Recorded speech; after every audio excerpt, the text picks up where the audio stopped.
zdravím vás. Som rád, že sa znova vidíme pri novom videu a dneska by som si rád dopodrobná, alebo povedal si updates k spoločnosti Ubisoft Entertainment, ktorá už je dlhšie súčasťou nášho portfólia. Tejto spoločnosti som sa venoval aj pár mesiacov dozadu, kedy sme začínali a rozbiehali tento kanál, a to pôvodné video, kde som predstavil spoločnosť, čomu sa venuje, prečo si myslím, že tá spoločnosť je lacná, ale aj vstupu Tencentu do tejto spoločnosti, tak toto video si môžete pozrieť na odkaze tu a určite si ho pozrite, keď chcete dostať takú lepšiu perspektívu o tom, čo budeme dneska rozoberať. Dnes by som si už ale rozobral a dával som k tomu aj krátky koment na môj LinkedIn. Môžete si to pozrieť tu. Prečo si myslím, že ten Ubisoft aj napriek tomu, že akcie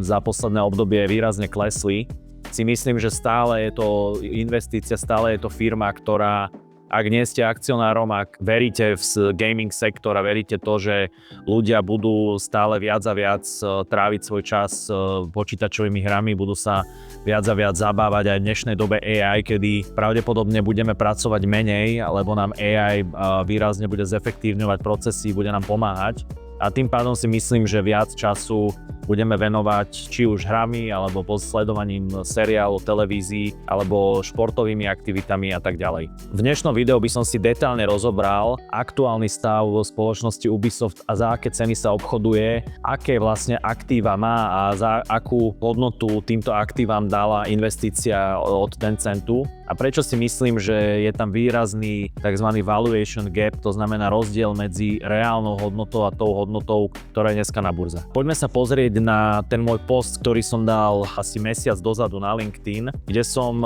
nazdielal 3 slajdy. A tam vidíme, že je to príležitosť, kedy alebo arbitráž, kedy si myslím, že za hodnotu 15 centov si kupujete asset, ktorý môže mať hodnotu potenciálne $1, to znamená, to je také prirovnanie. Ale ako môžete vidieť, tak je tam absolútna valuačný disconnect oproti tomu, kde tá hodnota reálne môže byť. Ako môžete vidieť, tak na tom slajde je znázornená tá investícia, ktorú dostal Ubisoft v roku 2025 od Tencentu. Táto investícia prebehla koncom roka 2025 a Tencent sa dohodol s Ubisoftom, že do firmy, ktorá bude združovať 3 najdôležitejšie aktíva alebo 3 najdôležitejšie franchise, ktoré má Ubisoft, za tými Assassin's Creed, Far Cry a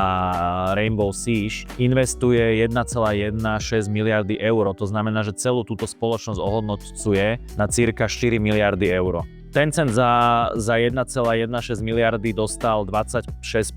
v tejto novej spoločnosti, zvyšok patrí Ubisoftu alebo akcionárom Ubisoftu, ktoré sa obchodujú na burze. Ako môžeme vidieť, tak dneska sa akcie, dám vám tu aj graf, tak dneska sa akcie obchodujú niekde medzi 4-4,5 eur za akciu, pri tržnej kapitalizácii iba niečo okolo 500-600 miliónov eur, avšak len pred niekoľkými mesiacmi Tencent ohodnotil iba časť Ubisoftu, nie všetky aktíva, ale dovolím si tvrdiť, nie všetky aktíva Ubisoftu na 4 miliardy eur a dneska sa Ubisoft obchoduje iba na úrovni 500 miliónov eur. Dôležité je spomenúť si fakty a povedať si dôvody, prečo tá valuácia Ubisoftu je dneska taká nízka, alebo prečo tí investori tak výrazne diskontujú hodnotu akcií Ubisoftu. Ubisoft má celkový dlh na úrovni okolo 1 miliardy eur. Prvé dlhopisy, konvertibilné dlhopisy, ale očakávame, že tieto dlhopisy nebudú konvertované a budú veritelia chcieť dostať svoje peniaze, sú splatné niekedy koncom tohto roka